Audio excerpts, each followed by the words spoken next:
భారతదేశాన్ని కుదిపేసిన పహల్గం దుర్ఘటన పట్ల చిన్న పెద్ద ప్రతి ఒక్కరిలోనూ తీవ్ర విషాద ఛాయలు నెలకొన్నాయి. అయితే సినిమా ఇండస్ట్రీ నుంచి ప్రతి ఒక్కరూ ముక్త కంఠంతో దీన్ని ఖండిస్తున్నారు. మనం చూస్తూనే ఉన్నాం. అయితే ఈ ఉగ్రవాద చీడ ఇప్పటిది కాదు. ఎన్నో దారుణాలు, చితికిపోయిన ఎన్నో ప్రాణాలు మూగ సాక్ష్యాలుగా నిలుస్తూ వచ్చాయి. సొసైటీలో ఉన్నటువంటి పరిస్థితులను సినిమా ఎక్కువగా ప్రభావితం చేస్తుండడంలో ఎలాంటి డౌట్ లేదు. సినిమాల నుండి టెర్రరిజం పట్ల వ్యతిరేక స్వరం ఎక్కువగా వినిపించింది. అందులోనూ మన సౌత్ నుండి వచ్చినటువంటి సినిమాలే ఎక్కువ, అందులోనూ తెలుగు సినిమాలే ఎక్కువ. మరి అవేంటో ఈ వీడియోలో తెలుసుకుందాం.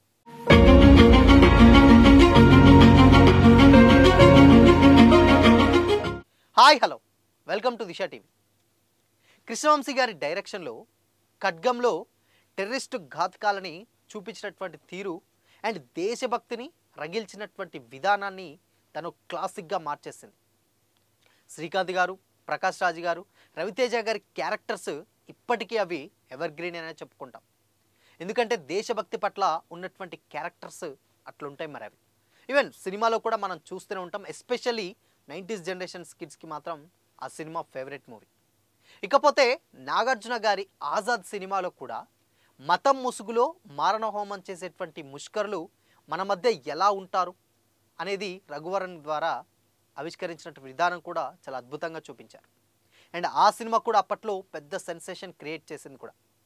ఇకపోతే శ్రీకాంత్ గారి టెర్రర్ రిలీజ్ అయింది, బట్ కమర్షియల్గా పెద్ద సక్సెస్ సాధించలేకపోయినా కానీ విమర్శకుల నుంచి మాత్రం చాలా అప్రిసియేషన్స్ వచ్చాయి. ఇకపోతే ఎమోషన్ని పేట్రియాటిజంతో ముడిపెట్టినటువంటి శర్వానంద్ గారి సినిమే అమ్మ చెప్పింది మరో కొత్త కోణాన్ని ఆవిష్కరించి దాంట్లో సగటు మామూలు మనుషుల్లోనూ దేశం కోసం ప్రాణాలు వదిలే వాళ్ళు ఉంటారని చూపించినటువంటి ఒకే ఒక్క సినిమా అమ్మ చెప్పింది. అండ్ ఆ సినిమా కూడా చాలా అంటే చాలా ఇన్ఫ్లుయెన్స్ చేసింది సాధారణమైనటువంటి ప్రజలని అప్పట్లో.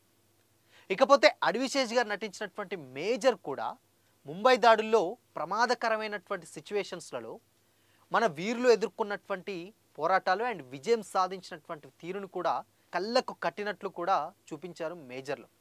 అండ్ ఆ సినిమాలో అడివిశేష్ గారి పర్ఫార్మెన్స్ కూడా నెక్స్ట్ లెవెల్లో ఉంటుంది. అండ్ దానికంటే ముందు వచ్చినటువంటి గూఢాచార్లో కూడా తెర వెనుక స్పై ఏజెంట్లు చేసేటువంటి సాహసాలను అద్భుతంగా చూపించారు అండ్ పరిచయం కూడా చేసింది. అలాంటి ఉంటుందా ఒక స్పై ఏజెంట్స్ అని కూడా దాంట్లో చూపించారు. ఇక ఆ సినిమా దాని తర్వాత నాగచైతన్య గారి యుద్ధం శరణంలో కూడా ఇలానే చూపించారు. బట్ ఆశించిన సక్సెస్ అయితే అందుకోలేదు. కానీ టెర్రరిస్టులతో చేసేటువంటి అంశాలని అండ్ స్పృశించే ప్రయత్నాలను ఆ సినిమాలో చాలా బాగా చూపించారు. అండ్ చూపించిన తర్వాత ఓకే కూడా అనిపించింది, ఓకే ఇలా కూడా ఇన్ఫ్లుయెన్స్ చేస్తారని. ఇకపోతే డైరెక్టర్ కృషి గారు తీసినటువంటి వేదంలో అల్లు అర్జున్ గారు, మంచు మనోజ్ గారు క్యారెక్టర్ల ద్వారా తీవ్రవాదంపై గట్టి గలం వినిపించడంలో మనం ఎప్పటికీ మర్చిపోలేం. ఎందుకంటే అలా ఉంటుంది. అండ్ ఇక తమిళ్ నుండి డబ్ అయినటువంటి సినిమాల్లో కూడా కమల్ హాసన్ గారి విశ్వరూపంలో కూడా అండ్ మరియు దళపతి విజయ్ గారు నటించినటువంటి తుపాకీ సినిమాల్లో టెర్రరిస్టులు పన్నే పన్నాగాలు అండ్ దాని నుంచి చూపించినటువంటి విధానం అండ్ ఎలా ఓవర్కమ్ చేశారు మన వాళ్ళని చూపించుకోవడంలో ఈ సినిమాల్ని పర్ఫెక్ట్గా చూసుకోవచ్చు. ఇకపోతే మణిరత్నం గారి రోజా ఆవేశంతో పాటు ఆలోచన రగిలించినటువంటి ఒక మాస్టర్ పీస్. జెండా కంటుకున్నటువంటి నిపుణి అరవింద్ స్వామి గారు ఆర్పిఎస్సిని ఎప్పుడు చూసినా కానీ గూస్ బంప్సే వస్తాయి. అయితే ఇప్పుడు ఈ సినిమాలే కాదు అండ్ టెర్రరిజం మీద ఉక్కుపాదం మోపే ఇలాంటి ప్రయత్నాలు అండ్ స్ఫూర్తినిచ్చే సినిమాలు మరిన్ని రావాల్సిన అవసరం తెలుగు ఫిల్మ్ ఇండస్ట్రీ నుంచి ఎంతైనా ఉంది.